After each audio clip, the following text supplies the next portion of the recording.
جنگ کی بات نہیں ہے، کوئی بھی نیچرل ہیزرڈس جو ہیں وہ وجہ بن سکتے ہیں. اب امریکہ میں جو پچھلے دنوں میں ہریکین وغیرہ آتے رہے ہیں ان کی وجہ سے جن نیو یارک کے اور واشنگٹن کے علاقے میں یا بعض علاقوں میں جہاں جہاں انہوں نے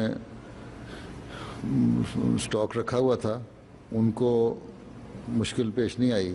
بعض دفعہ بالکل ہی ٹریپ ہو گئے تھے 5-6 دن کے لیے لوگ ہیں، تو اسی ریزرو میں سے کھاتے رہے ہیں. اور احمدیوں نے خود کہا ہے، ایسے ذکر کیا ہے کہ ہم نے آپ کی بات مانی، جنہوں نے نہیں مانی ان کو بڑی مشکل پڑی رہی، صرف پانی پی کے گزارا کیا انہوں نے 5-6 دن بعد انہوں نے.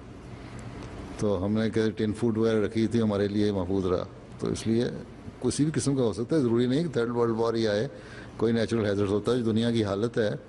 حضرت مسیح علیہ السلام نے جو فرمایا ہے کہ ایشیا تو بھی محفوظ نہیں اور یورپ تو بھی محفوظ نہیں اور جزائر کے رہنے والوں تم بھی محفوظ نہیں، تو اس میں